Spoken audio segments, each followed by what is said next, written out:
Well, one thing that's been badly affecting food prices is the war in Ukraine. And today, global wheat costs have risen sharply after Russian missiles hit Ukraine's Black Sea coast, destroying 60,000 tons of grain and damaging storage facilities. Moscow has now pulled out of a deal which had ensured safe passage of grain shipments, saying it now treats all vessels heading for Ukrainian ports as potential military targets.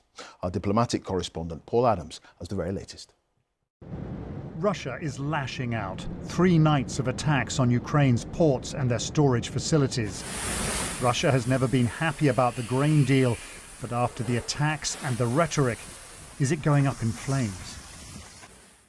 The deal, known as the Black Sea Grain Initiative, was struck almost exactly a year ago.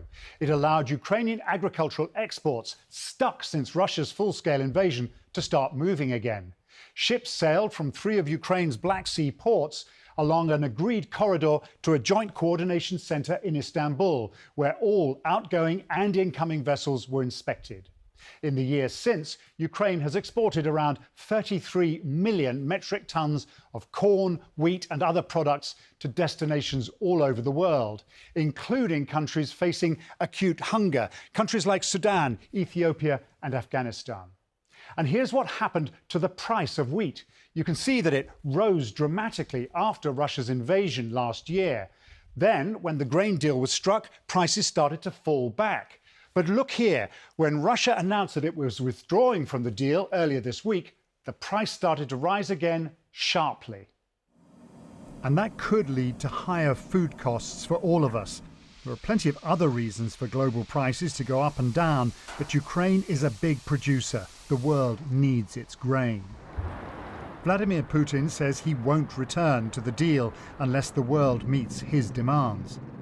He wants Russia's agricultural bank reconnected to the global payment system, and Russia says the deal discriminates against its own agricultural exports.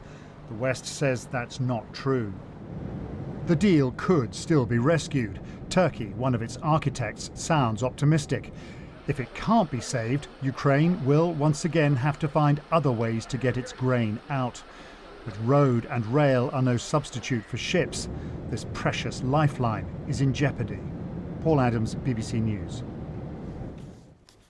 Meanwhile, Russia is also imposing new restrictions on British diplomats, requiring them to give at least 5 days' notice before going on a journey of more than 75 miles. The announcement came as Russia's foreign ministry criticised the UK for supporting what it called Ukraine's terrorist actions.